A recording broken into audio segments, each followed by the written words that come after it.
Bueno, muy buenos días para todas, para todos los que nos están acompañando el día de hoy.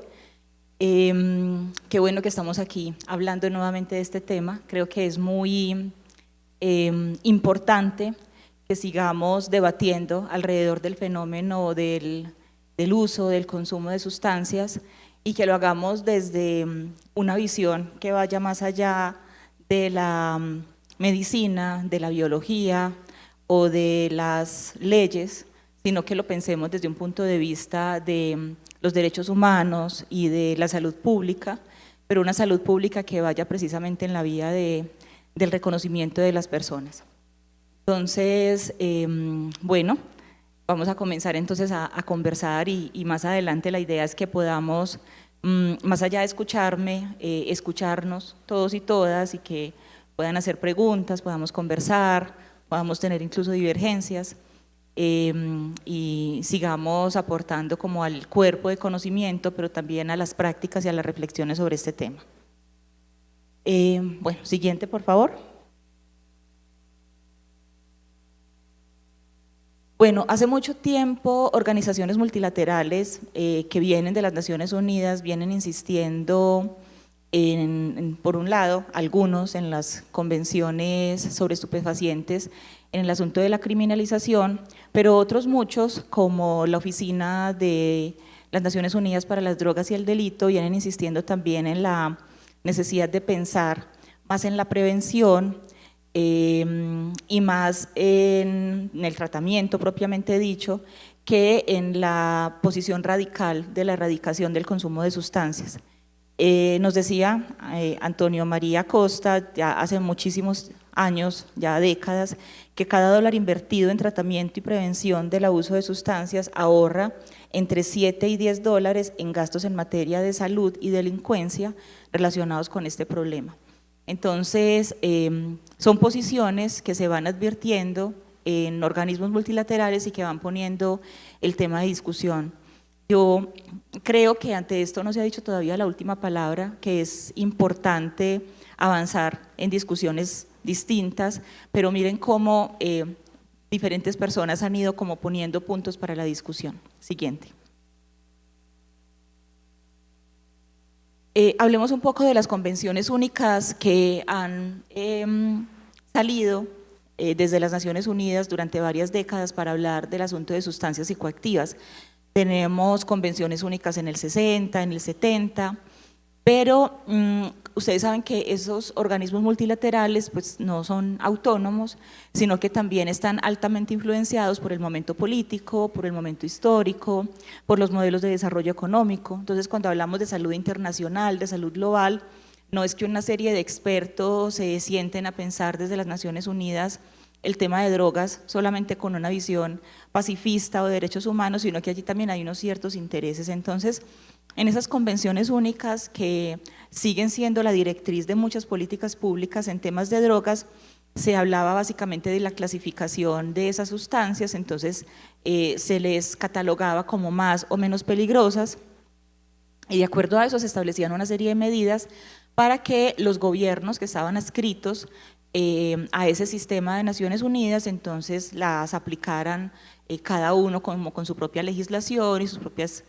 constituciones políticas. Sin embargo, lo que primaba en estas convenciones únicas sobre estupefacientes era la visión criminal de ese consumo de la misma sustancia en cuanto tal, y realmente dejaba muy poco margen de acción para pensar temas como la prevención, la rehabilitación, sino que lo que operaba era más en el asunto de la supervisión de ese tráfico. El asunto estaba mucho más concentrado en las medidas legales, en la prohibición, entonces eran las épocas de la mata que mata, del cero consumo, de unas medidas que impulsaban a los gobiernos a erradicar definitivamente los consumos de sustancias de sus territorios.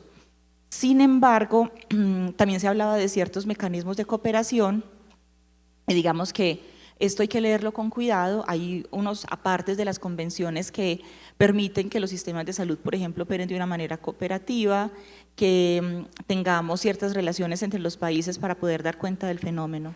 Lo que olvidan estas convenciones únicas y que van de la mano de los intereses políticos de su momento es que los seres humanos hemos consumido sustancias naturales que tienen un efecto sobre nuestro sistema de pensamiento desde tiempos inmemoriales y lo vamos a seguir haciendo, de la mano de la tecnología o volviendo a nuestras raíces naturales, pero lo vamos a seguir haciendo. Entonces, cuando hablamos de erradicación, este tipo de convenciones únicas que lo que hacían era más bien una regularización, una supervisión de ese tráfico, olvidaban todo ese asunto de lo humano y de la subjetividad propiamente de las personas en la vía de sus consumos. Siguiente.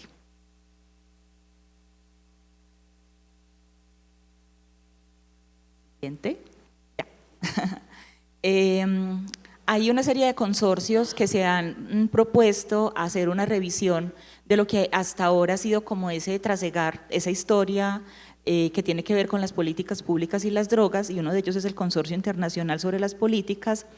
Y este consorcio, cuando hace un análisis de esos convenios, de esas convenciones internacionales, nos dice que la mayoría de los gobiernos han ido siguiendo esas convenciones y las han aplicado en sus territorios, pero que esas convenciones más bien han puesto el acento en lo que tiene que ver con las operaciones represivas, y gran parte incluso de los recursos que han recibido muchos de los gobiernos han tenido que invertirse, como nuestro antiguo Plan Colombia, en la erradicación de los cultivos y en el fortalecimiento del aparato judicial. Gran parte de lo que nosotros recibíamos como Plan Colombia durante décadas se utilizó en el fortalecimiento de los ejércitos, en compra de armas, y muy poco incluso sobre el tema ambiental. El Plan Colombia solamente invertía el 0,06%, por ejemplo, en los efectos ambientales de la erradicación con glifosato, cuando nosotros sabemos los efectos ambientales nocivos que ha tenido ese tipo de erradicación. Adelante.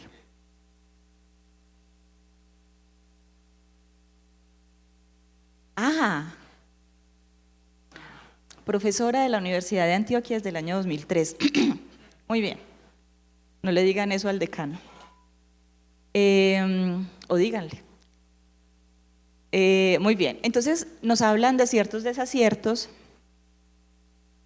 de todo ese tipo de políticas durante décadas y décadas, por ejemplo, que no ha habido realmente una reducción significativa.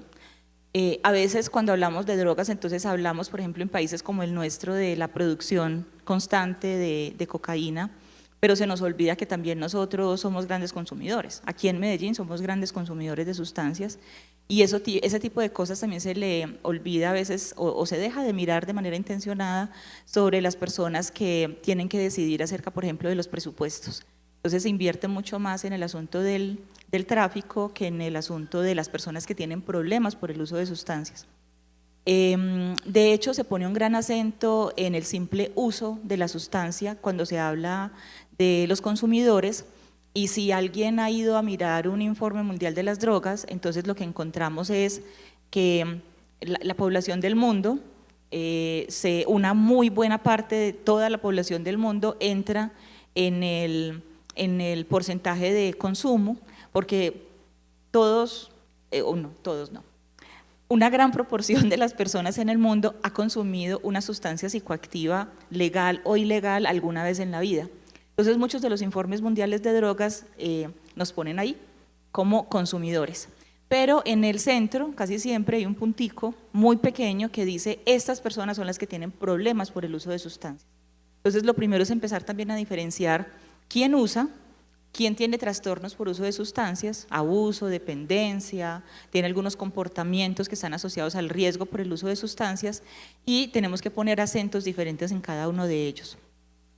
Indiscutiblemente, durante todas las últimas décadas ha habido un incremento de la delincuencia organizada, a la que le conviene, por supuesto, el prohibicionismo, porque mientras que más prohibida está, pues más cara va a estar. Hay organizaciones que se lucran de este tipo de cosas. En algún momento hubo carteles del alcohol en los Estados Unidos y hubo grandes mafias dedicadas al consumo, a la producción de alcohol. Entonces, cuando hay una prohibición, pues se produce toda la mafia, y esa mafia lo que hace es producir ciertos capitales que se quedan solamente en algunos lugares.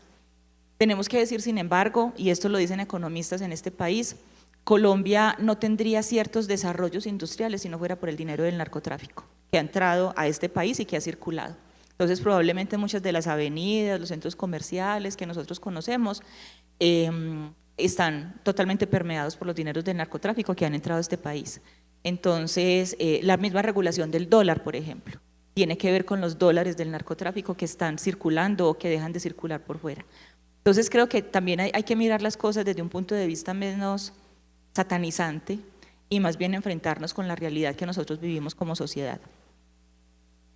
Ha habido un incremento de problemas sanitarios que tienen que ver también, por ejemplo, con la accidentalidad, con la sobredosis, por ejemplo, con enfermedades también que son transmisibles a través del uso de jeringas, cuando las personas usan las mismas jeringas y las comparten. Entonces allí también tenemos, por ejemplo, incrementos de VIH o de hepatitis ligado a este tipo de consumos.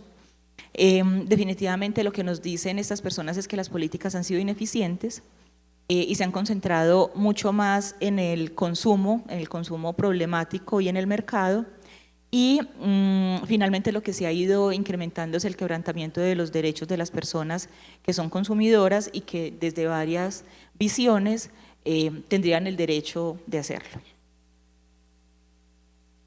Funciona. Bien. También nos dicen estas personas que para unos principios de una política eficaz deberíamos pensar más bien en el desarrollo de evaluaciones y intervenciones que estén basados en la evidencia científica. Ahora, alguien podría decir que yo soy científica y que me ocupo de pensar los fenómenos de drogas desde hace mucho tiempo, y la ciencia, señores y señoras, tampoco es neutral en este cuento. Entonces también a veces nos echamos voy a decir una palabra pero no es adecuada acá, el cuento mental, que la ciencia también es neutral y que está por fuera de la ideología, y eso es carreta. Nosotros también obedecemos a ciertos momentos políticos, a ciertas cosas que se pueden decir o que no se pueden decir, y bueno, qué bueno por espacios como estos donde podemos decirnos ciertas cosas que en otros espacios no se dicen. ¿Qué hay? Bien. Bueno, finalmente lo que nos dicen también es que en esas políticas nos deberíamos centrar más bien en una teoría y en una práctica de los derechos humanos, también en centrarnos en reducir las consecuencias que tienen que ver con la desigualdad de las personas. Y aquí entramos precisamente en el tema de los determinantes sociales de la salud, de las inequidades, de la injusticia social. Yo escuchaba ahora en la presentación cuando se iniciaba este encuentro que claro, hay ciertas teorías que nos hablan entonces de el derecho al consumo individual y el derecho a que cada quien decida por sí mismo si consume o no consume. Yo creo que las personas tienen derecho a tomar decisiones sobre su cuerpo, pero no se nos debe olvidar que cuando asumimos solamente una posición individualista sobre las decisiones de las personas, nos olvidamos de lo que ocurre en el mundo social, de unas estructuras que le permiten a las personas estar más sanas o estar más enfermas, acceder a ciertos servicios. No es lo mismo vivir aquí en Medellín y querer una orientación, por ejemplo en temas de drogas, que vivir. Hace poco estaba en una vereda que queda a 3 horas de Santa Fe de Antioquia y tengo que desplazarme en mula y luego otro tanto en mototaxi para poder llegar, por ejemplo, a recibir orientación. Entonces, claro, puede ser que yo tome decisiones respecto de mi cuerpo y respecto de mi consumo, pero no todas las personas tienen las mismas condiciones sociales para acceder a un sistema de información, acceder a un sistema de conocimiento e información básica. Bueno, también se habla entonces de la necesidad de pensar en esas personas que están en mayor condición de vulnerabilidad y de marginación respecto a las otras condiciones sociales y de tener relaciones constructivas con todas las personas, con toda la sociedad civil, incluyendo los mismos consumidores, por supuesto, para poder hablar de políticas de drogas. Aquí hay unos conceptos claves y son la descriminalización, esa palabra siempre para mí ha sido difícil, debe tener que ver con mi asunto político. Descriminalización y despenalización. Entonces, cuando reducimos las leyes, estamos hablando de una despenalización, de reducir esas sanciones, y cuando hablamos de quitar el sentido de lo criminal al consumo, entonces estamos hablando de una revocación.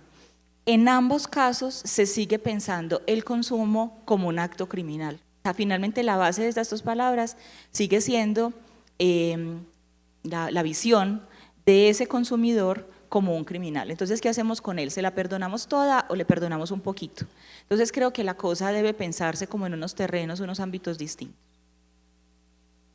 En la última estrategia hemisférica contra las drogas de la CICAD, que es la Comisión Interamericana para el Control del Abuso de Drogas, también encontrábamos una cosa que me parece bien interesante, me va a permitir leerla, y es que las políticas sobre drogas tengan un enfoque de salud pública y de seguridad, tomando en cuenta el género, la edad, el contexto cultural y los derechos humanos, con el individuo como el centro de las mismas.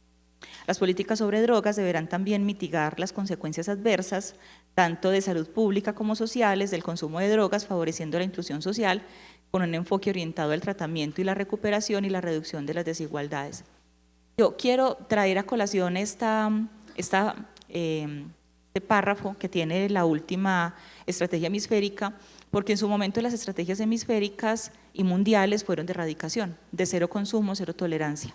Lo que luego vinieron a hablarse de la reducción de daños, pero fíjense que aquí hay algunas palabras que yo resalto en color rojo, que tiene que ver con la desigualdad.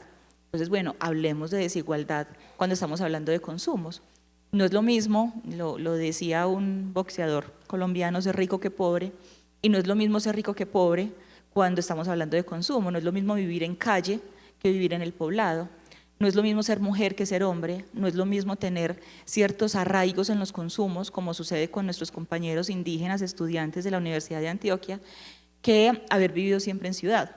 Entonces allí habría que pensarse en unas políticas diferenciadas, en una visión diferenciada, pero siempre basados en derechos humanos y en ese contexto y en ese reconocimiento de las personas. En Colombia hemos trasegado por múltiples momentos, ha habido momentos de prohibición absoluta, de fiscalización total de las drogas, donde entonces incluso te podían llevar a la cárcel. Lo que se ve también es un asunto de interpretación, entonces dependía del policía que me tocaba. Si el policía que me tocaba era más de erradicación, entonces probablemente yo terminaría en una estación de policía y luego incluso en cárcel. Pero si el que tenía era más ligado al asunto del derecho, probablemente solamente me quitaba la sustancia. Hoy por hoy estamos más en esa amonestación verbal y en ciertas prohibiciones de algunos lugares donde no se puede usar sustancias, las escuelas o los lugares donde hay niños. Pero hemos pasado por varias partes. Una de las discusiones más interesantes las dio el profesor Carlos Gaviria, que nos hablaba constantemente del derecho y de la necesidad de pensar en el desarrollo de las personas más allá de la fiscalización. Ya para ir terminando, hablemos un poco de la eficacia de las medidas. Hay un mito que se escucha mucho en radio, en televisión, sobre todo con los políticos tradicionales, y es el tema de, claro, entonces lo que quieren los políticos progresistas en este país es que nos llenemos de coca. Entonces no, hay que erradicar y hay que prohibir y la mata que mata, ¿cierto? En 1990 registramos 40.000 hectáreas, las registradas, obviamente aquí hay un subregistro. Pasamos por Plan Colombia, pasamos por un montón de millones de dólares para el fortalecimiento del ejército, para comprar glifosato, y hoy por hoy tenemos 204.000, es el último registro, de hectáreas cultivadas de coca, sin contar otros consumos. Eso nos lo dice las Oficinas Nacionales de Registro del Monitoreo de Drogas. Entonces, finalmente, hemos puesto miles de muertos, hemos contaminado miles de hectáreas. Nuestras comunidades indígenas nos hablan de problemas respiratorios, problemas de piel, y hoy por hoy tenemos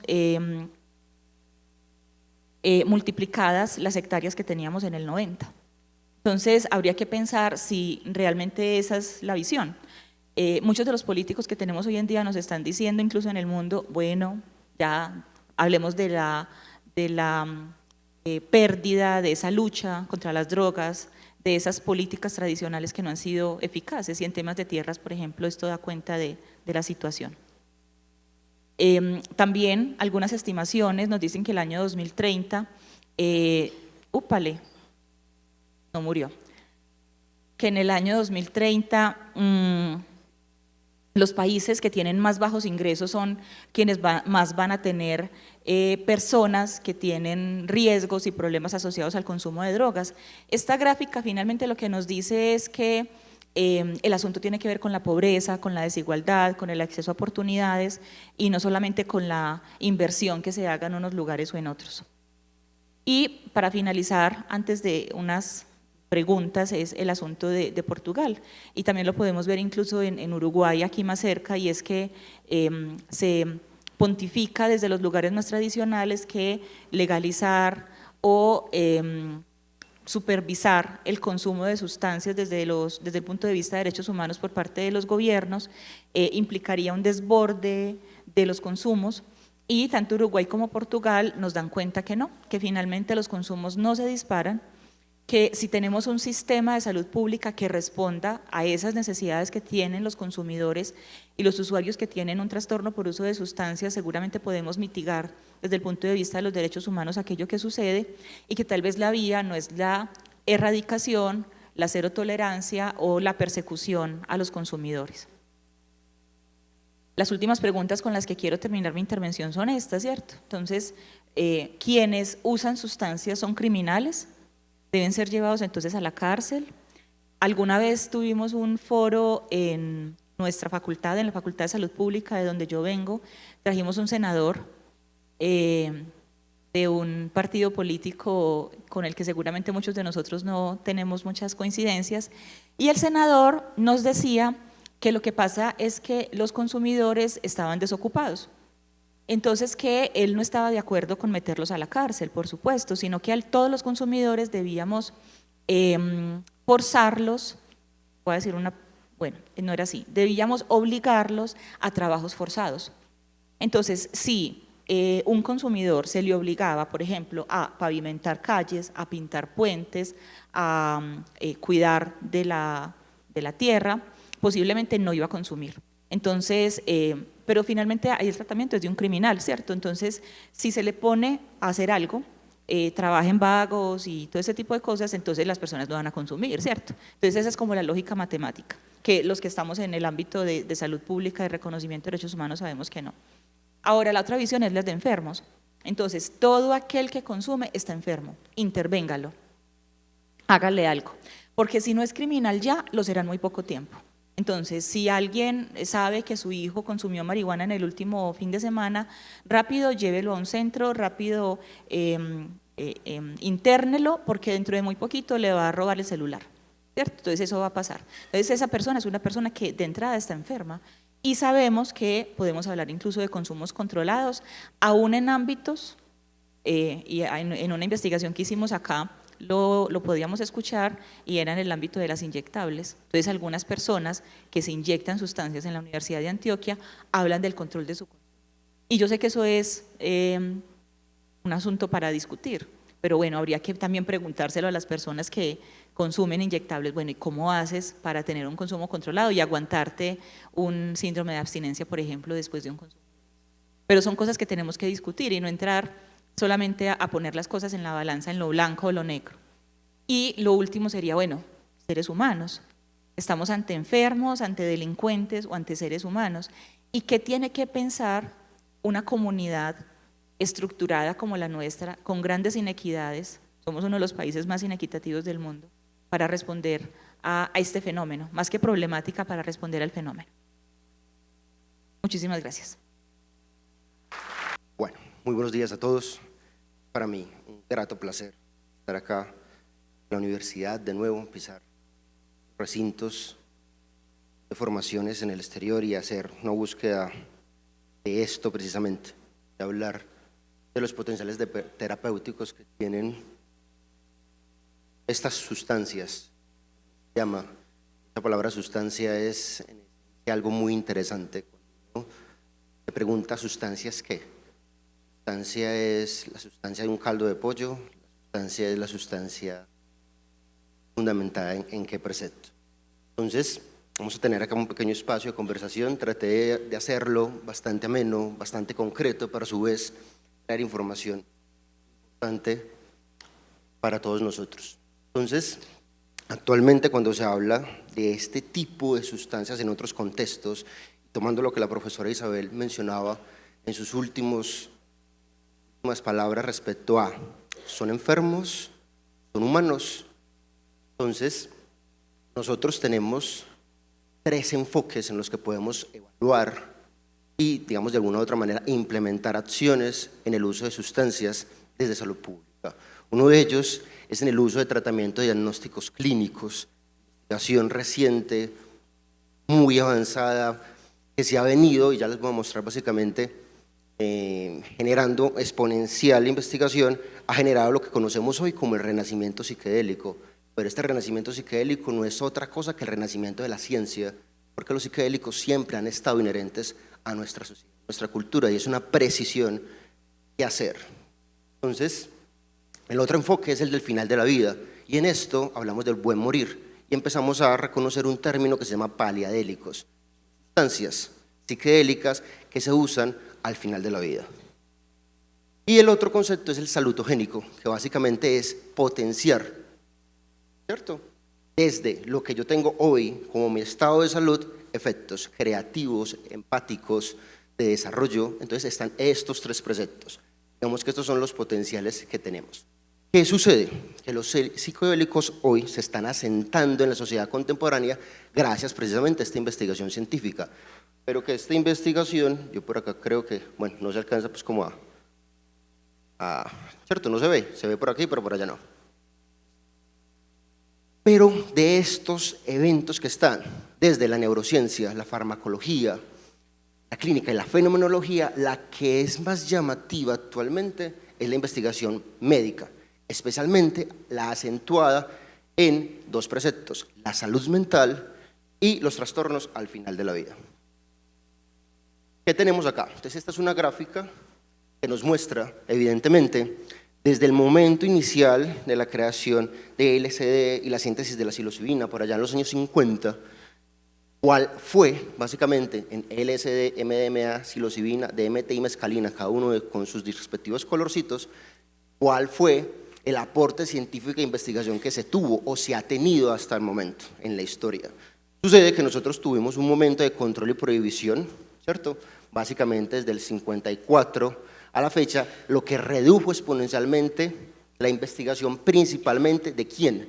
De LSD. El LSD venía, no sé si lo notan, lo que pasa es que no sé si se puede observar bien, que nosotros teníamos investigación del 60 al 74 con el LSD de manera exponencial.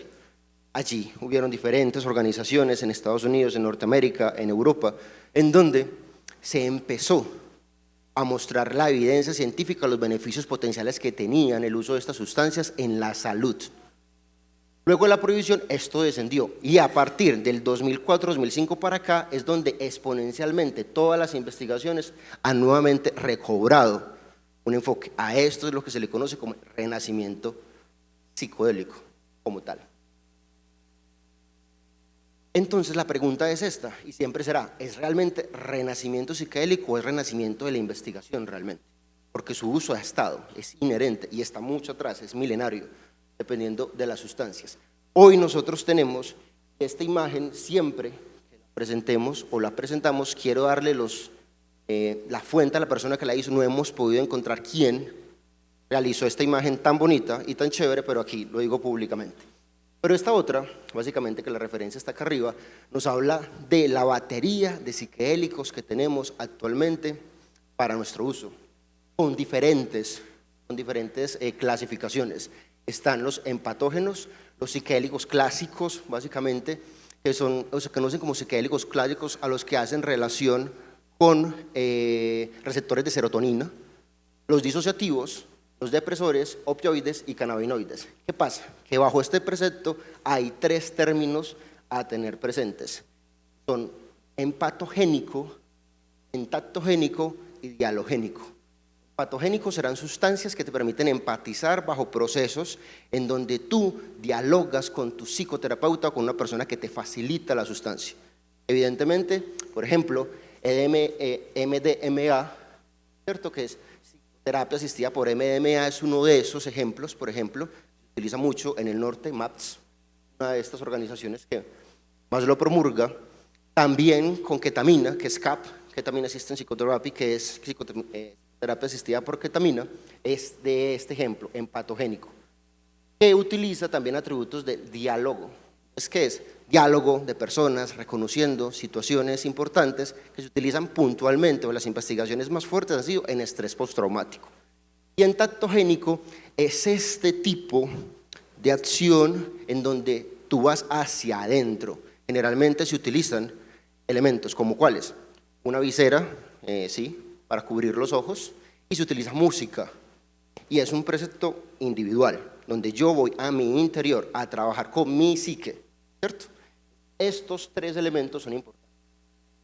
Para nosotros, actualmente, para hacerles más sencilla esta gráfica acá y pasárseles a la de la derecha, es muy interesante ver los avances en triptaminas, todo lo que tiene que ver con ibogaína, DMT, psilocibina, 5-meo-DMT, las lisergidas, LSD principalmente es allí el principal, las fenetilaminas, mescalina, 2CB, MDMA, ketamina, los isoazoles, ¿cierto? Y los terpenoides. Básicamente ahí están el THC y la salvinorina A.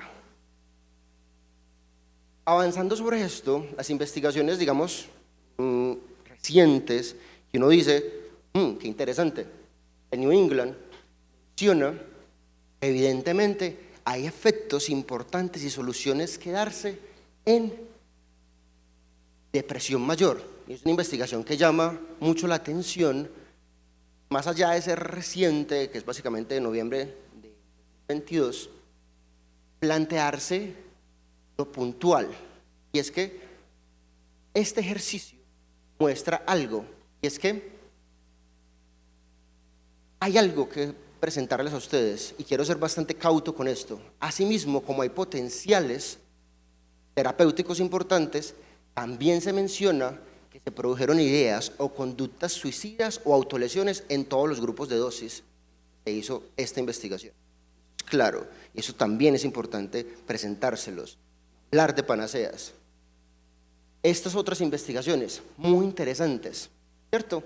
Hablan de dos cosas, más allá de lo que aquí se ve, y lo que les puedo mostrar es 3 casos con síntomas psicóticos y 3 intentos de suicidio. ¿Por qué? Porque uno de esos efectos, o digamos de esas precauciones para que las personas se acerquen a estas sustancias, es precisamente la psicosis, como su gran y más grande efecto secundario. Por esa razón, yo hoy, de Fundación Conciencia Viva, tenemos un precepto, y es que las sustancias, y si lo queremos llamar así, las drogas, no son para todo el mundo.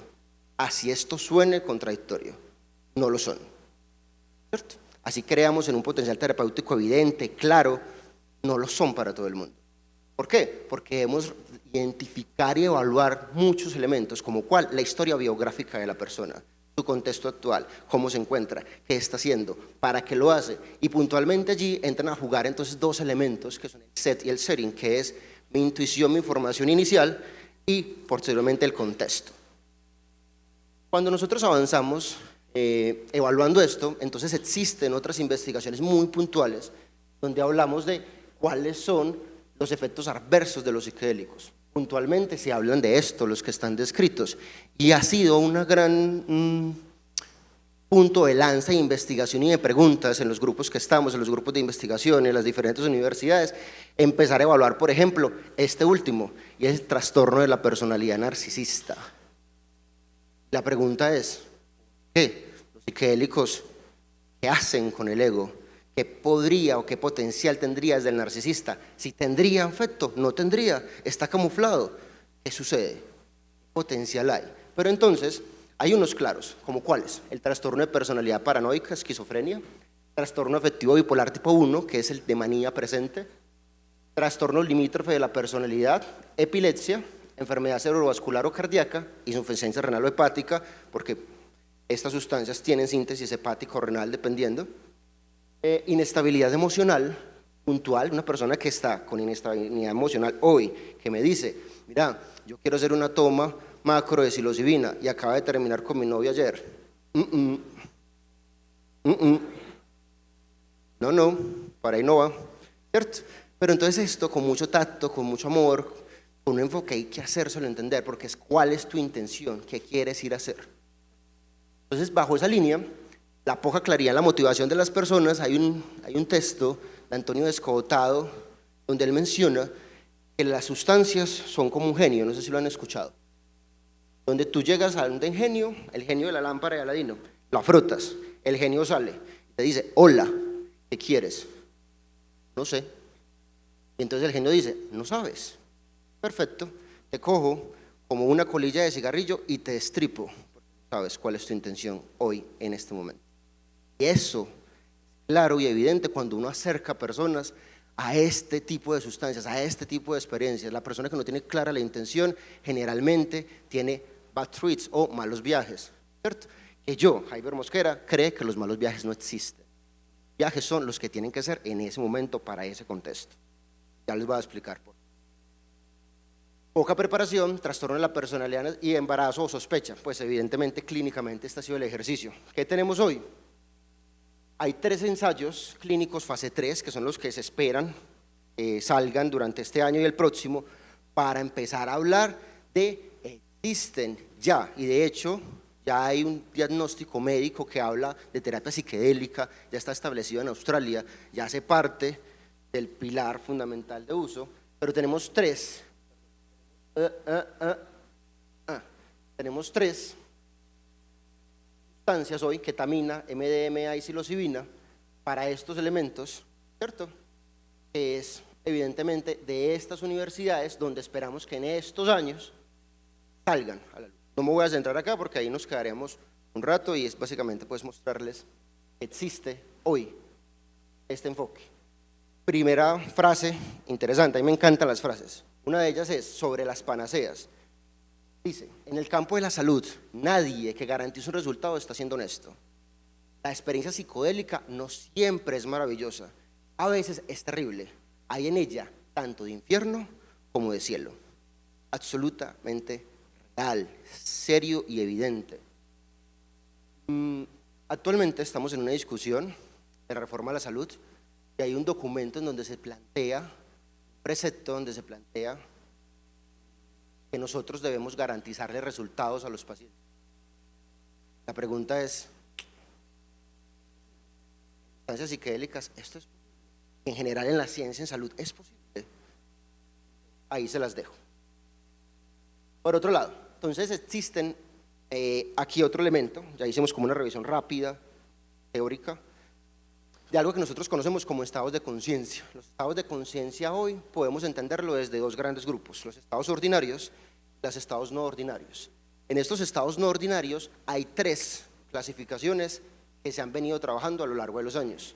La primera de ellas es tener estados alterados. Antes, cuando uno estaba en un influjo de una sustancia, decía, yo estoy en un estado alterado, pero esto es una anomalía, no es una precisión exacta. Yo puedo estar en un estado alterado por el influjo de alcohol o por un insomnio de 3 o 4 días o por un estado de estrés. Mientras, entonces, esto habla, trabajó hasta los 90, dijeron, no, venga, vamos a hacer un avance en este precepto, entonces hablemos de estados modificados.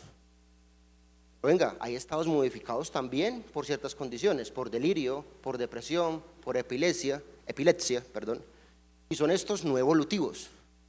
Básicamente estos no te ayudan a avanzar o a crecer. El tema estará allí en evaluación. Entonces entramos hoy a un concepto que se llama estados expandidos. Básicamente un estado expandido es el despliegue de todas tus capacidades espirituales, empáticas y de intuición para relacionarte con 2 dimensiones de la vida, mundo interno y mundo externo.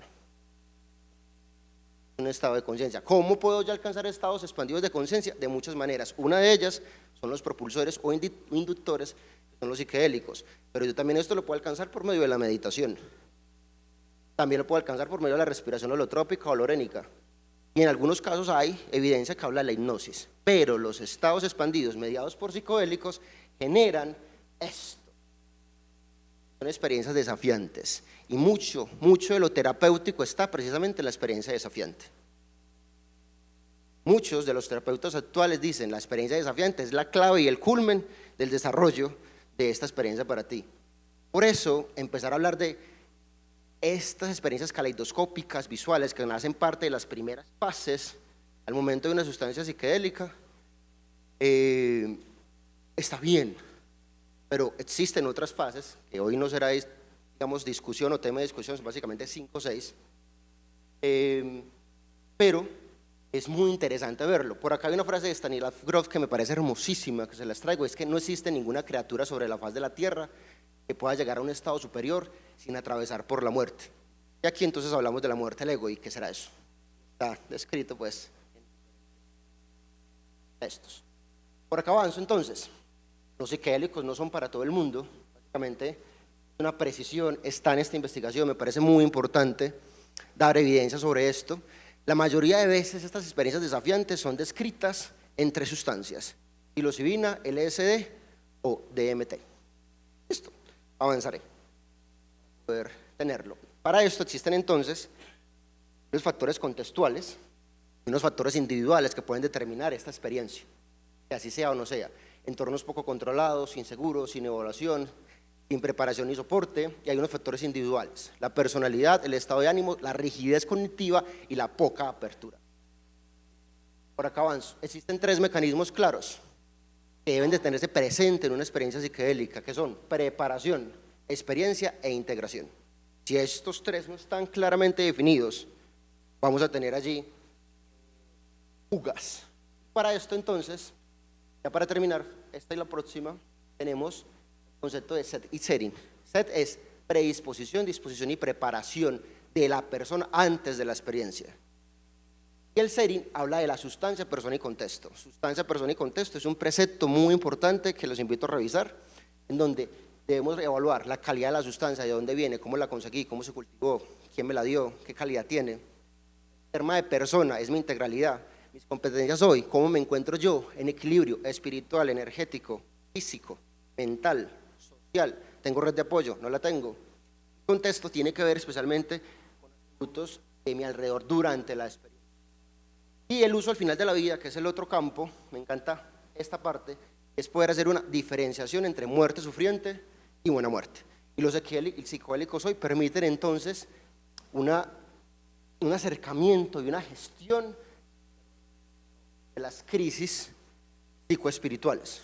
Es una armonización de la relación con el entorno, y en el momento al final de la vida es reconciliación y perdón. Eso permite, y eso no es otra cosa que aliviar el sufrimiento. Esto no sé si ustedes lo conocen, muy famoso, porque es la última dosis que pidió alguien para decir quiero morir así. Fueron 100 microgramos de LSD, pero viaje.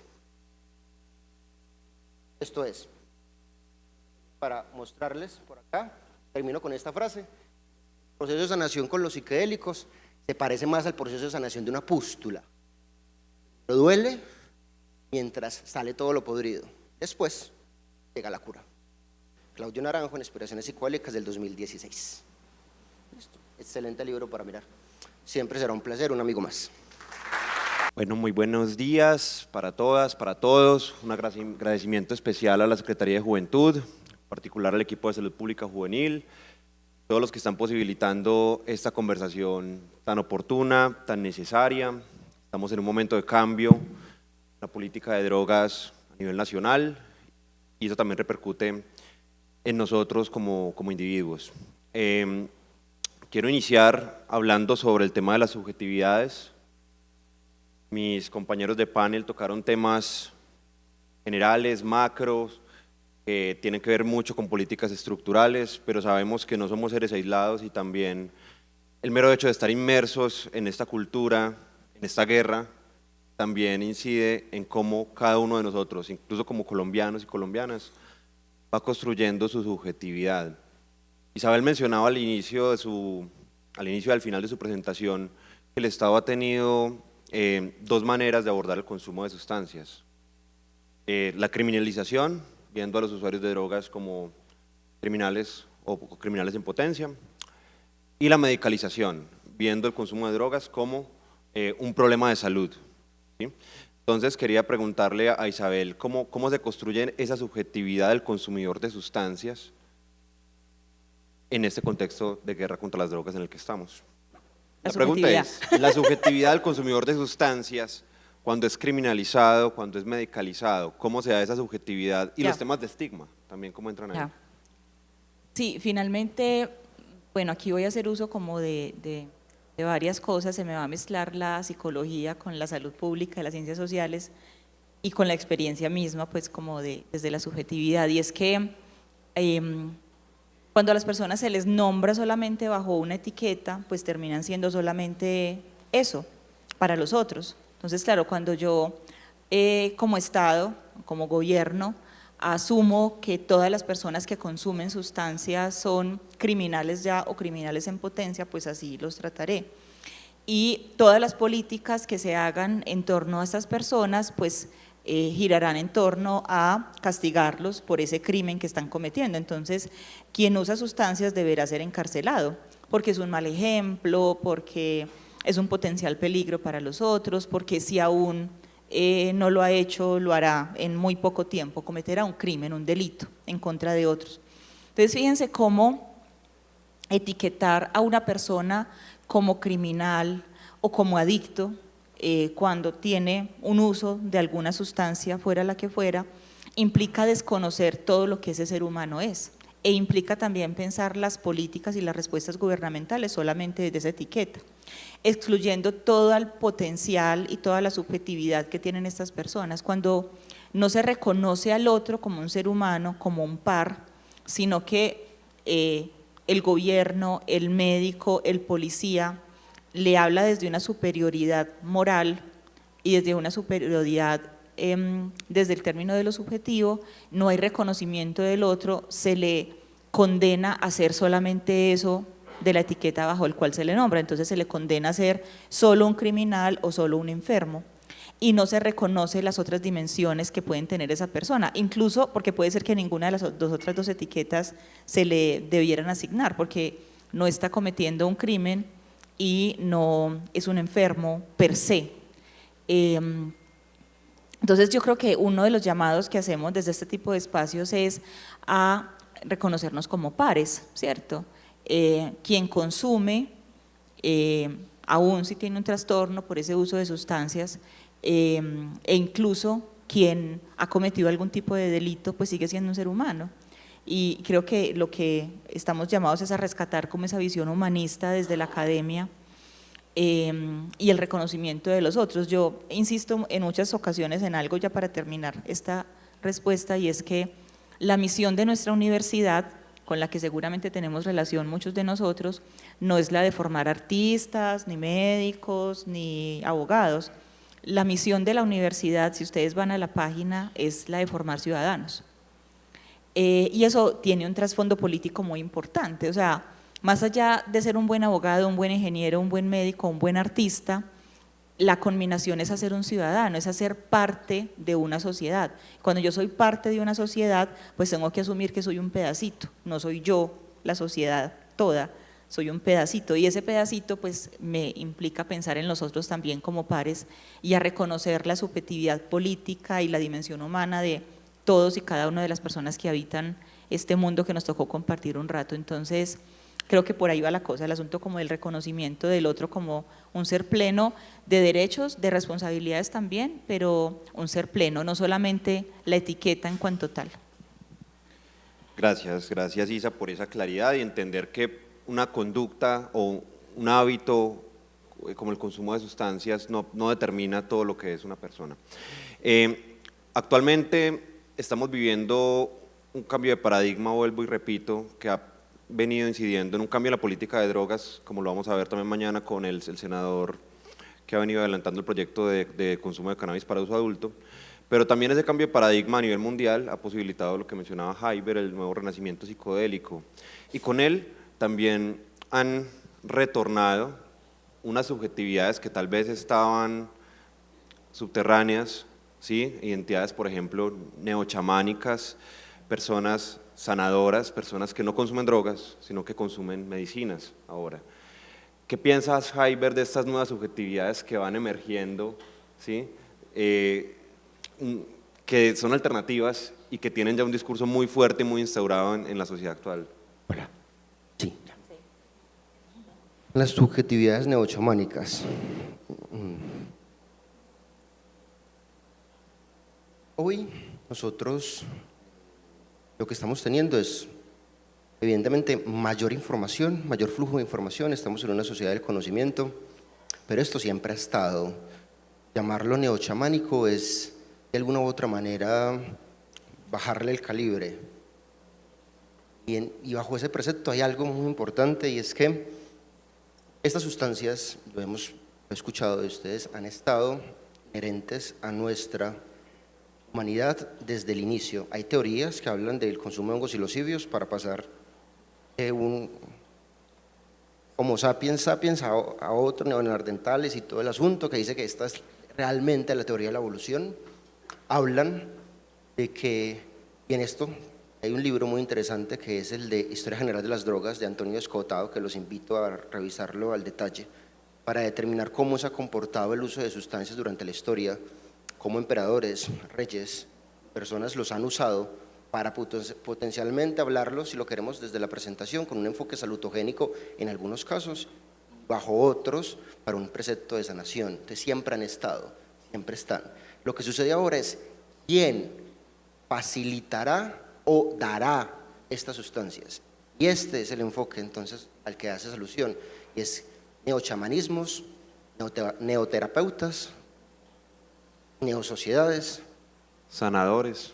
Exactamente, entonces yo básicamente también comulgo con un precepto de Claudio Naranjo, en donde él dice que él no está de acuerdo con la posición supuestamente democrática de que cualquier persona puede ofrecer sustancias psicodélicas, pero sí de quienes están formados y se puedan formar en ello, lo puedan dar, teniendo en cuenta varias condiciones, varios postulados allí presentes, teniendo en cuenta una batería de información.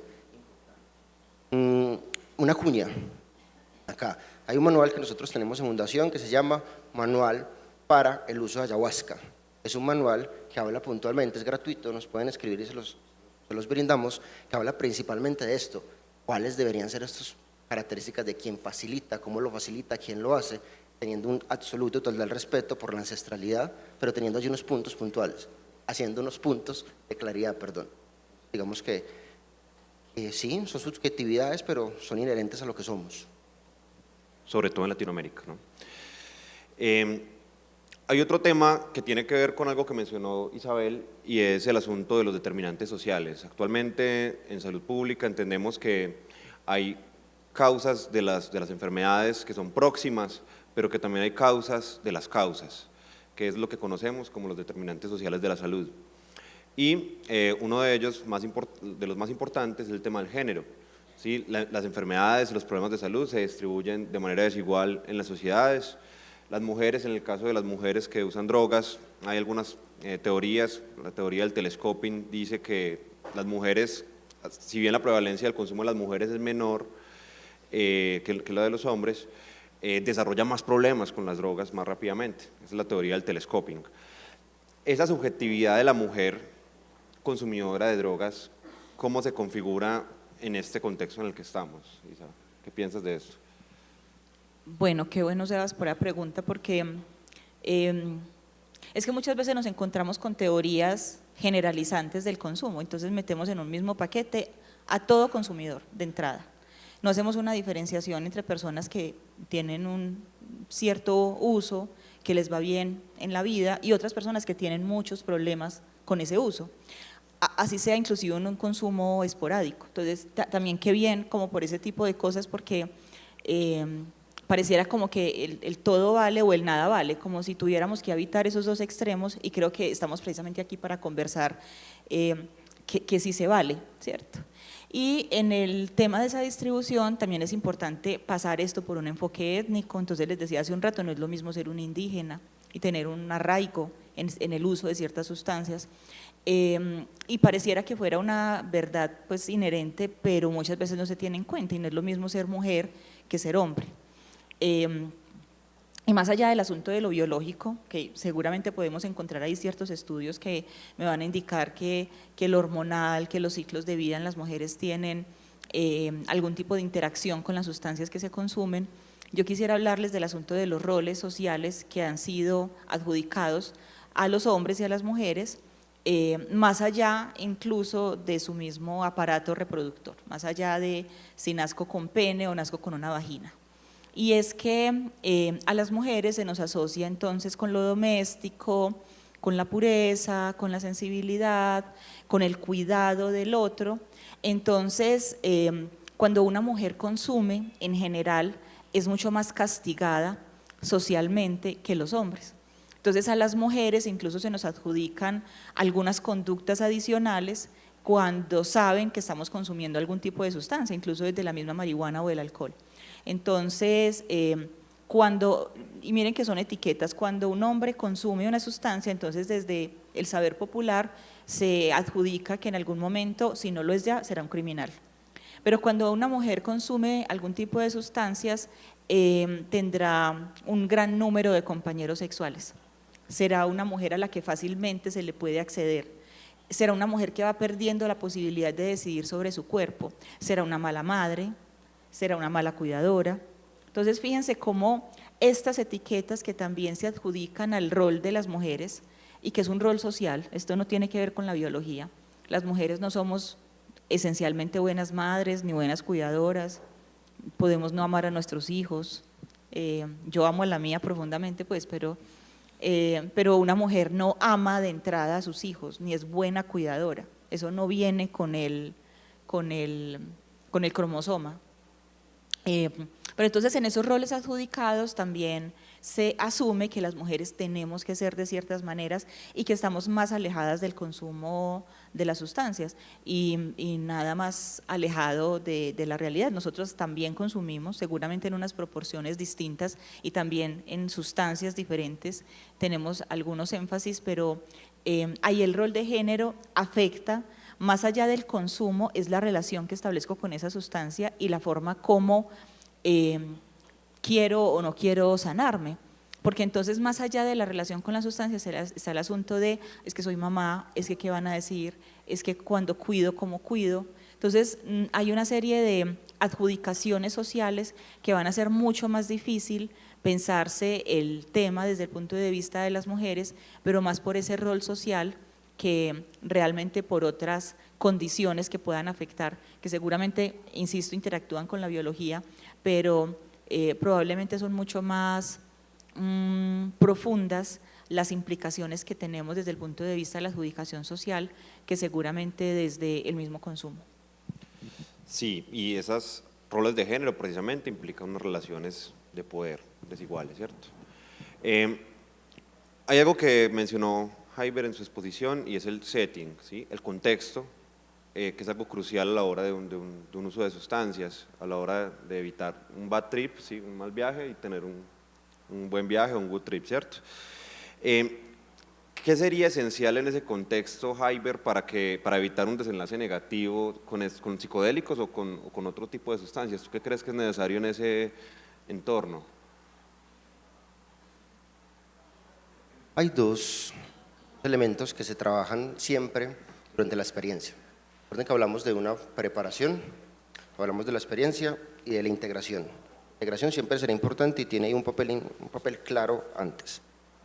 ¿Qué es importante? Por ejemplo, si es mediado bajo contextos terapéuticos, porque pueden haber tres contextos: el terapéutico, el contexto recreativo, como tú lo mencionas, y el contexto universitario, que de alguna u otra manera puede ser un contexto de búsqueda. Pero entonces en el contexto terapéutico hay algo, y es que siempre debe haber definida claramente una intención, siempre.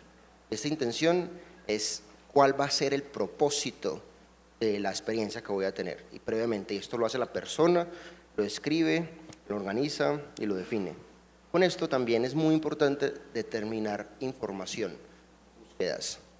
Existe, y en esto también de alguna u otra manera genera cierta preocupación, es que el auge de la información, por ejemplo, documentales en Netflix como Fantastic Fungi, Michael Pollan y toda esta otra serie de documentos, lo que hacen es exacerbar la necesidad de la gente: ay, yo quiero eso, venga, busquemos la información de base, acerquémonos a personas que tienen información, que lo conocen, que lo han vivido, y este tema de socializar con otros y ver cómo les fue sus experiencias también va a ser clave.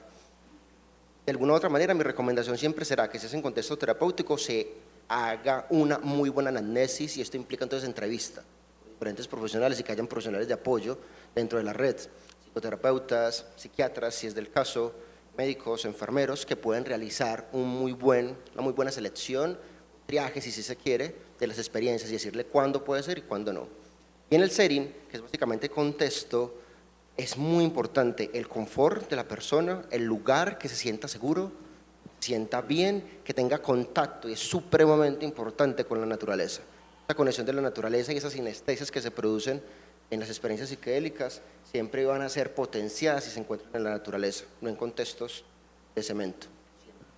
Entonces, por eso las experiencias tritamínicas tienen como ese potencial. Las tritamínicas son ayahuasca, por ejemplo, DMT, donde estamos con el taita, con el juego, con este contexto. Pero hay algo muy importante, no para todos el juego y el taita va a ser importante. Para otras personas que vienen con otras historias biográficas, eso puede ser sumamente disruptivo y a su vez puede ser aprehensivo, como, ay, no, ¿yo por qué estoy acá? Esto también hay que revisarlo, los aromas, la música, y en la música hay un panel inmenso de trabajo, porque hay otra cosa para ver qué sucede allí. Y bueno, todo lo otro que hablamos, de cómo llega la persona en su estado físico, mental, espiritual, energético, en fin. Quiero hacer una acotación adicional. Estás hablando del contexto terapéutico, ¿sí? Pero creo que mucha gente pues, que usa los psicodélicos lo hace en un contexto recreativo, ¿sí? Fiestas sobre todo. Ese contexto, ¿cómo evitar un bad trip ahí? Que ha pasado mucho, por ejemplo, hace poco la fiesta que hubo este fin de semana. Yo fui. No, y me contaron que mucha gente a la salida, pues no sufría un bad trip, pero era inseguro y en esos alrededores era peligroso. Esto es un tema que implica también respuesta y impacto, digamos, en la implementación de acciones sociales. Por ejemplo, para mí, digamos, los últimos raves a los que he ido han sido sumamente sublimes e importantes bajo el influjo de diferentes sustancias que protocolizamos previamente como equipo. Decimos, vamos a hoy a hacer esto, vamos a utilizar este protocolo y este asunto y vamos a durar 12 horas, perfecto. Y entendemos que en ese contexto entran a jugar una serie de preceptos y aquí entra la subjetividad. Yo también, a mí me encanta unir los tres elementos, ciencia, chamanismo y misticismo. Claro que hay energías en esos contextos, claro que se mueven un montón de situaciones, pero cuando estás en grupo, y aquí vienen dos condiciones, una cosa es tomar sustancias individualmente y otra cosa es sostenido por el colectivo, por el grupo. Y esto, cada una tiene su enfoque distinto y cada una tiene su línea. Mi línea, y yo nunca voy a decirlo, mi línea es individual, porque mi línea de formación es la norteamericana, Canadá, donde hice formación, pero yo sé que en el grupo hay potencia, sé que en el grupo hay sostén, en el grupo hay impacto sobre cómo sostener la energía, y por eso los enfoques tritamínicos, ayahuasca, DMT, psilocibina, grupales tienen tanta potencia. Ketamina, MDMA y otras sustancias en contexto individual tienen otro enfoque. Entonces, estar en estos grupos, ir a estos contextos recreativos en colectivo, es sumamente potenciador para la persona y se siente sostenido, apoyado y acompañado. Entonces, este tema de la seguridad siempre será un tema que uno al final dice, juepucha, bueno, hoy salimos de esta, no nos pasó nada, vamos a ver. Pero esto también es una garantía que de alguna u otra manera debe darse desde políticas públicas. Pero bueno, ya esto es también otro tema, qué pena ahí. No, tranquilo. Actualmente estamos en una discusión de país sobre el nuevo sistema de salud, ¿sí? Entendiendo que el consumo de sustancias implica unos riesgos, no solamente los trastornos por uso de sustancias, sino otras consecuencias adversas.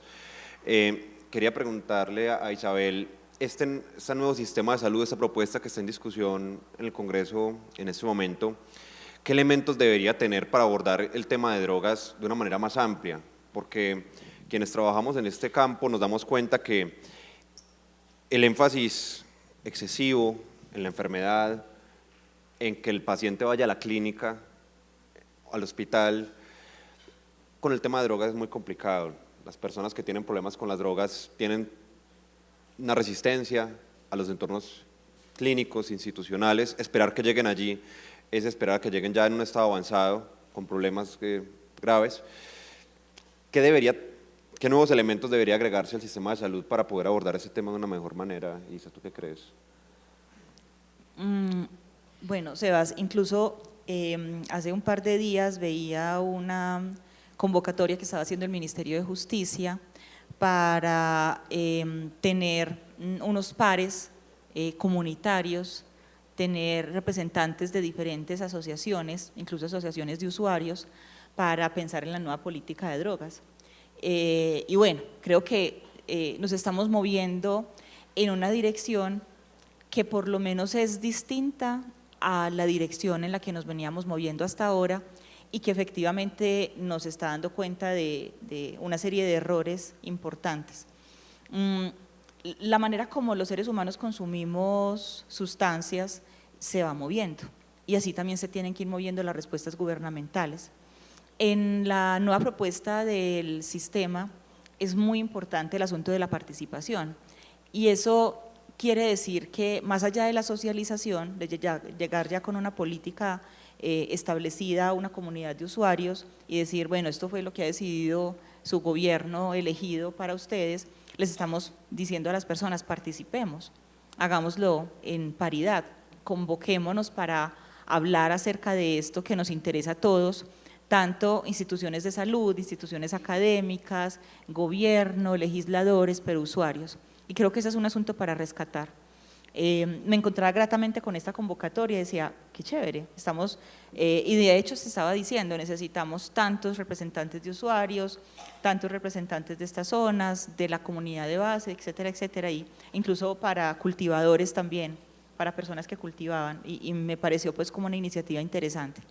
Nuestro sistema de salud indiscutiblemente tiene grandes falencias, hasta el que ahora estamos asumiendo. La intermediación realmente dijéramos que es como su gran pecado, porque finalmente los recursos se quedan allí en esa intermediación. Lo que se propone en el nuevo sistema de salud es democratizar una atención primaria en salud que vaya hasta las comunidades más lejanas, que no espere la demanda del paciente, sino que responda desde unos mecanismos de prevención, de promoción de la salud. Y ahí vamos al asunto que tú decías hace un rato, Sebastián, y es, bueno, ¿qué es lo que hace que socialmente tengamos unas estructuras que se combinen con esos factores individuales para que finalmente tengamos toda una serie de personas que tienen problemas con el uso de sustancias psicoactivas? No es solamente que yo de entrada tenga unas condiciones individuales en mi historia personal y en mi biología, como nos lo hacía ver ahorita nuestro compañero, sino que también implica pensar en mi condición social, en qué lugar, qué estatus social tengo yo en esta estructura. Soy una persona que tiene recursos, que está afiliado, bueno, todos estamos afiliados, pero realmente no tenemos servicio. En teoría, pero, estamos todos en afiliados. teoría todos estamos afiliados, todos tenemos un carnet. Hace algunas décadas el carnet lo tenían solamente los trabajadores, luego lo tenían los trabajadores y sus familias. Ahora supuestamente todos tenemos un carnet que dice que estamos afiliados, pero realmente el acceso al sistema, el acceso real al servicio no lo tienen todas las personas. Entonces yo celebro que nos estemos dando a la discusión de qué es lo que necesitan las personas en mayor condición de vulnerabilidad, quiénes están lejos, qué tipo de servicios son los que necesitan y cómo podemos hablar más que de una respuesta organizada a las contingencias en salud, cómo podemos hablar de un país que promueva unas condiciones sociales que permitan que las personas estén más saludables, que tengan mejor acceso a vivienda, agua potable, aire sano, que no tengan tanto miedo. No dejo de pensar, por ejemplo, en lo que pasó la semana pasada. La semana pasada supimos de varios feminicidios, este domingo, varios feminicidios en este país, ¿cierto? Las mujeres tenemos miedo. ¿Cuál es la respuesta social? Se estaba promoviendo ayer, me llega un video de una chaqueta que nos podemos poner las mujeres, moradita, muy bonita para salir a la calle. Y la chaqueta tiene gas pimienta, la chaqueta tiene una cámara para filmar a nuestro agresor, tiene una tela que hace que una lesión con un arma cortopunzante sea menos letal. Y era muy triste, o sea, ¿cuál es el mensaje que estamos recibiendo nosotros en una estructura social como esas? Si yo ya de pronto soy consumidora, supongamos, de alcohol o de algún tipo de sustancia que me provea más tranquilidad porque estoy muerta del miedo, la chaqueta lo que me está diciendo es, de aquí en esto es chaleco antibalas, casco, porque yo como Estado no estoy asumiendo una estructura en la que tu mujer seas igual al resto de las personas, a tus compañeros, sino que tu mujer estás en riesgo. Entonces será tu responsabilidad ponerte la chaqueta, y si algún día me agreden y me perforan un pulmón fue porque no llevé la chaqueta, ¿cierto? Es mi asunto, porque no me lo puse. Entonces fíjense cómo hay ciertos mecanismos sociales y esas estructuras próximas, medianas o grandes determinantes sociales que hacen que las personas estén más sanas o más enfermas, y por eso hay que dejar de poner el foco en el asunto de usted se fumó un puchito, no lo fumó, dónde, qué tantos gramos obtuvo o no obtuvo, sino cómo tenemos una sociedad que nos provee las condiciones para estar más enfermos o para estar más sanos. Creo que la pregunta es por allí. Y la respuesta desde el sistema de salud, desde el sistema de justicia, del sistema de bienestar, tiene que ser una respuesta estructural, no una respuesta de mera contingencia. También lo tiene que ser, claro, también tenemos que fortalecer el sistema de emergencias, que una persona no llegue y se muera desangrada porque no la atendieron, vale. Pero tenemos que pensar el asunto mucho más estructural, porque indiscutiblemente tenemos una sociedad que no provee las condiciones para que estemos sanos, no lo hace. Entonces, con lo que estás diciendo, creo que es necesario también pensar y dejar de lado este asunto de la responsabilidad individual a pensarnos en una responsabilidad colectiva y precisamente caminar hacia una salud colectiva también. Siguiendo con el asunto del sistema de salud, quería preguntarle a Jaiber qué posibilidades ve de incluir el uso terapéutico de psicodélicos en el marco del sistema de salud. Sabemos que Australia, tengo entendido que ya ha dado ese paso, los ensayos de fase 3 que tiene MAPS para el estrés postraumático y el uso del éxtasis MDMA para el estrés postraumático es prometedor. En Colombia, que somos un territorio donde crecen estas sustancias de manera natural, ¿sí? ¿Qué posibilidades hay de incluir esto en lo que hoy conocemos como el POS, incluso?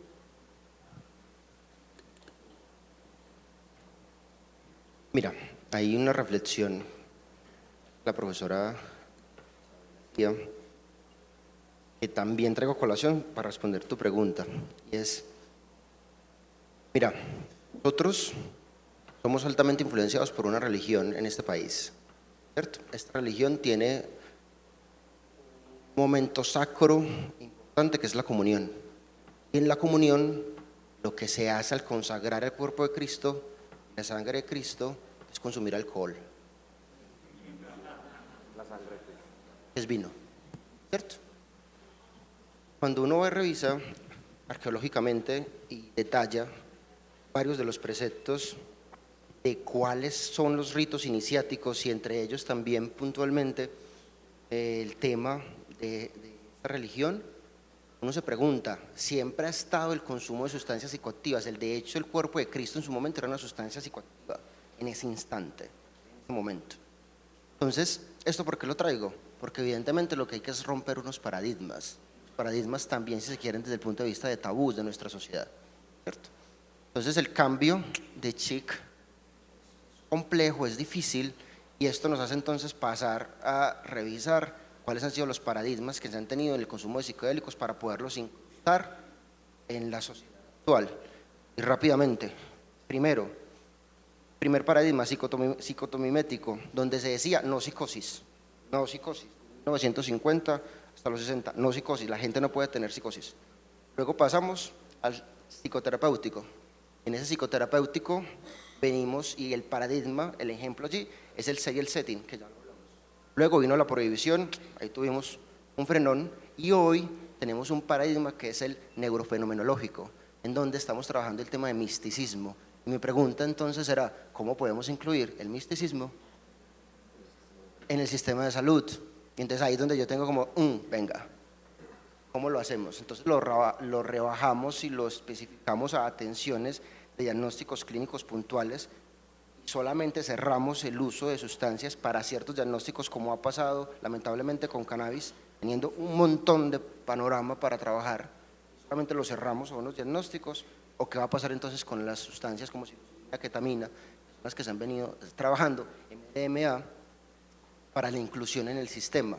Y entonces esto implica para mí hacer una revisión puntual y empezar a documentarnos, más allá de los ensayos fase 3 que mencionabas, sobre entonces cuáles podrían ser los efectos secundarios y condiciones a contener, como bien lo decía la profesora Isabel, desde el punto de vista de la atención, ¿cierto? ¿Cómo estamos preparados para las emergencias? ¿Cómo estamos preparados para ver gente drogada en la sociedad? ¿Cierto?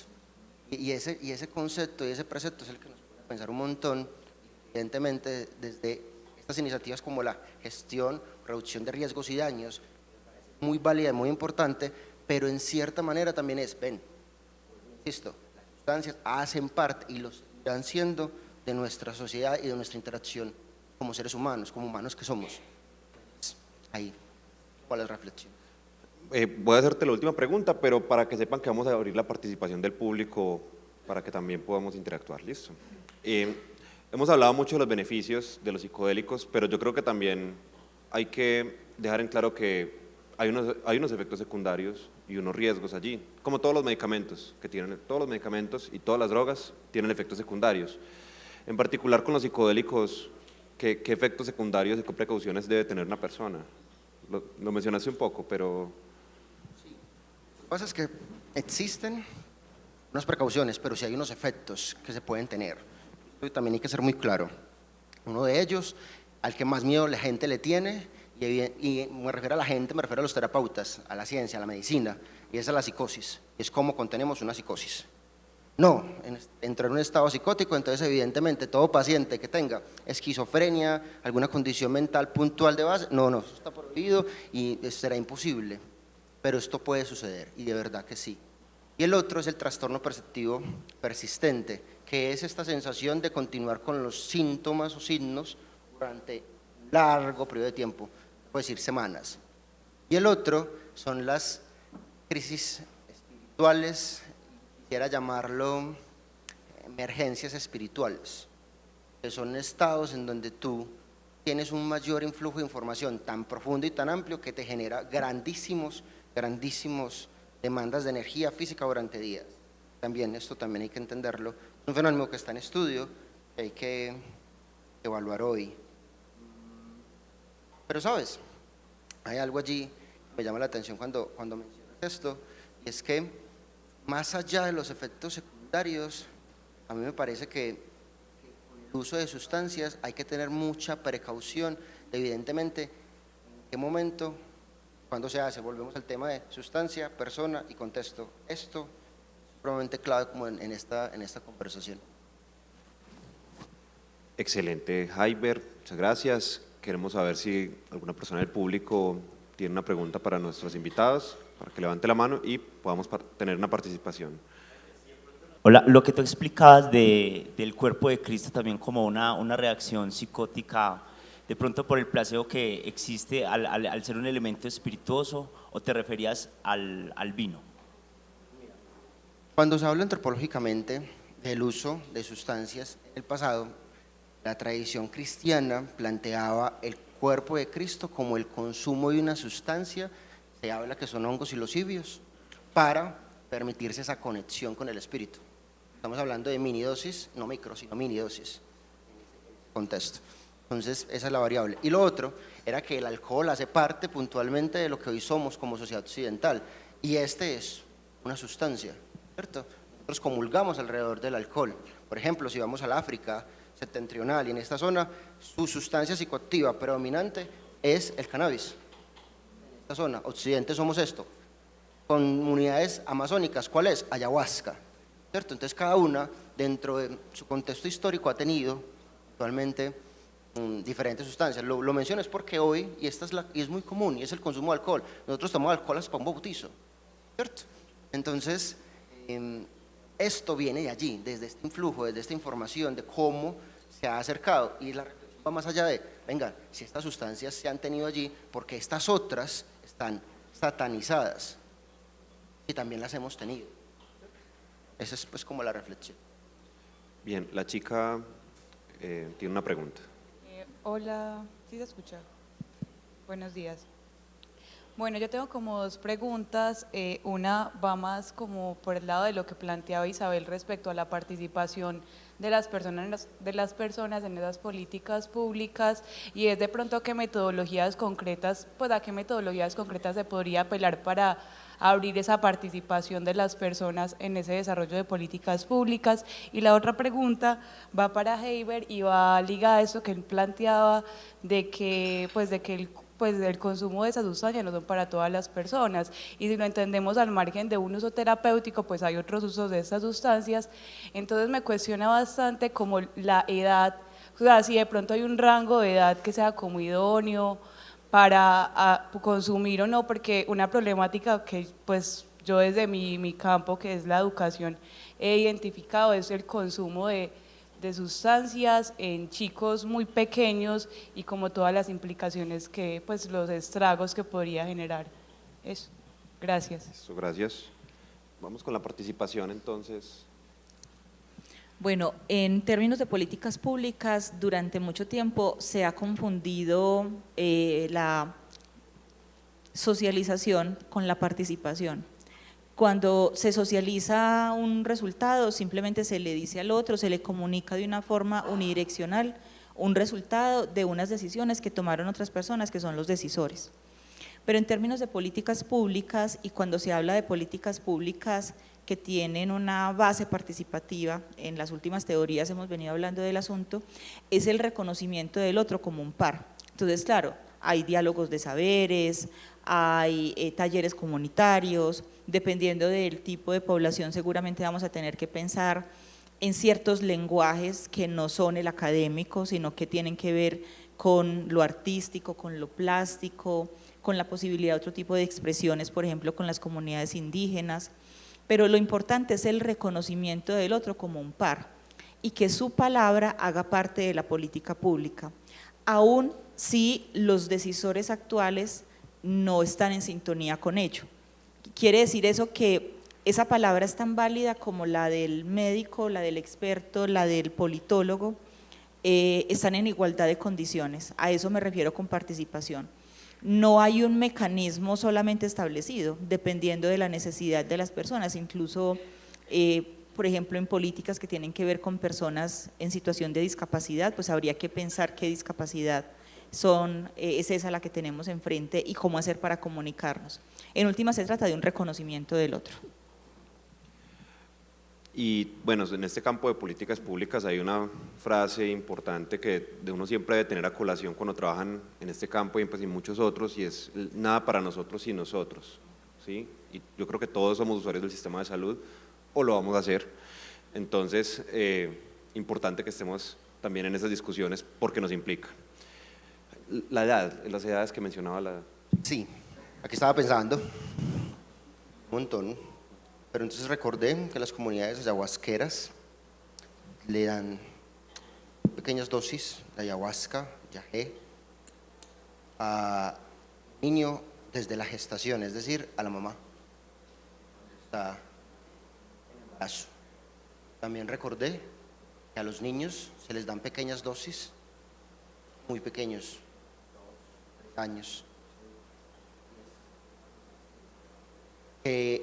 La intención y el efecto con el que se usan esas sustancias para estos contextos evidentemente es la conexión y el sostenimiento colectivo y hace parte de su cosmovisión, pero yo también entiendo claramente, pregunta desde el punto de vista de lo que tenemos en este contexto cultural, y mi respuesta siempre será información, siempre, información de los efectos, de las condiciones, de los accesos.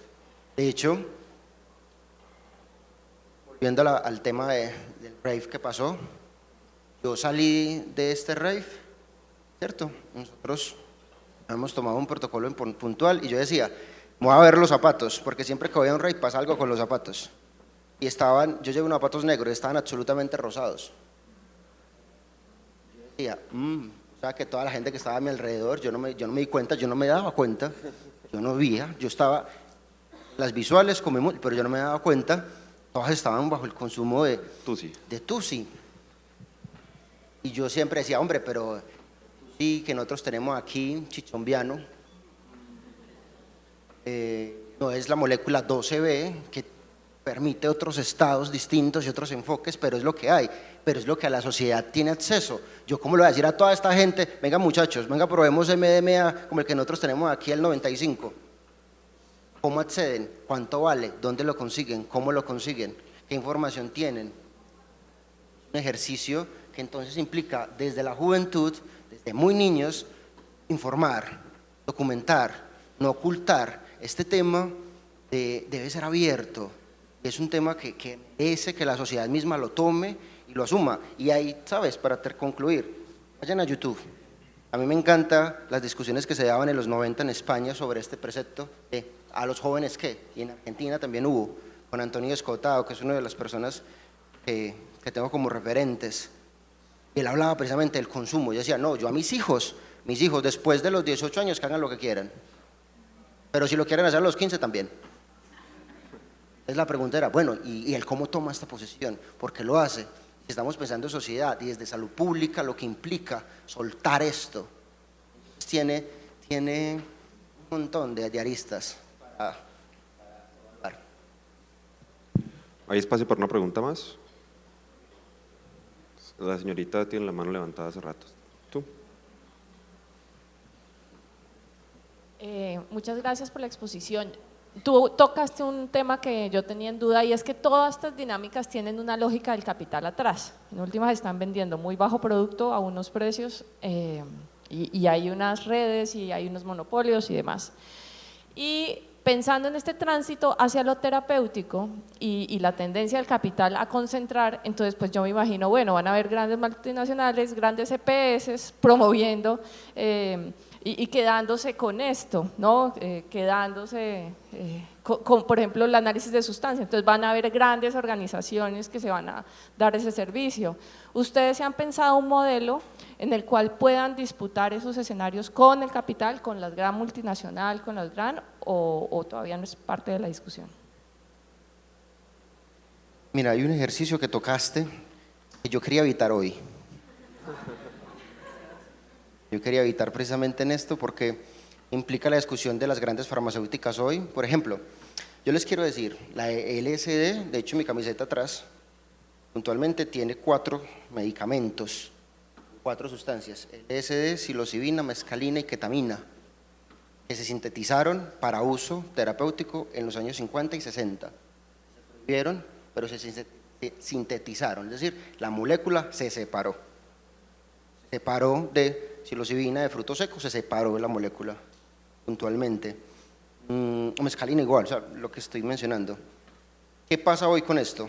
Si yo te digo a ti que tú debes ir a una experiencia de ayahuasca, en la ayahuasca muchas personas dicen que la purga es importante, que los efectos eméticos, ¿cierto?, son fundamentales para poder sanar el espíritu y demás. Yo te digo que existe ya farmahuasca que quita esto, que ya se comercia y que en España está Sin efectos secundarios, sin disparado, la diarrea. sin estos efectos no secundarios, sino estos efectos físicos. La pregunta es, venga, estamos dándole un espacio, un segmento a la experiencia que hace parte de la experiencia.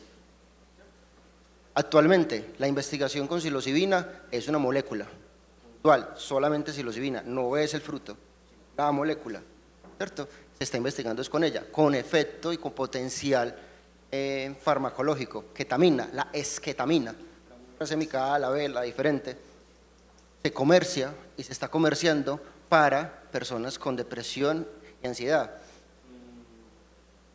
Y este es el efecto farmacéutico. Entonces la pregunta es, y aquí viene otro tema, y es el que no quería tocar, la democratización del uso de la sustancia.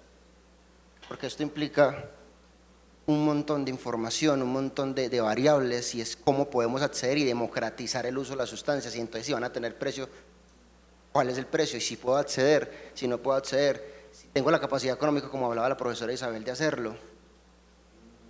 Entonces, ¿con qué calidad? En fin, y esto es la discusión entonces terapéutica del sistema de salud. Entonces, ¿cuáles van a ser las moléculas que vamos a comerciar? Y si las vamos a comerciar y por qué, si vamos a respetar la cosmovisión.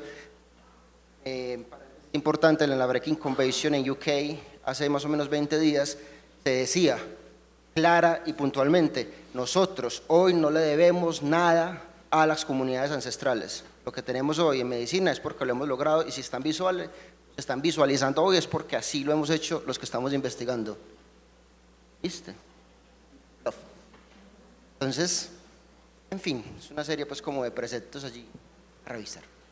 Bien, muchas gracias a nuestros panelistas, al público por su participación, por este panel más allá de la enfermedad, miradas distintas sobre el fenómeno de las sustancias y sobre todo con la conclusión de que haya consumo o no haya consumo, todos somos humanos y todos tenemos los mismos derechos. Muchas gracias.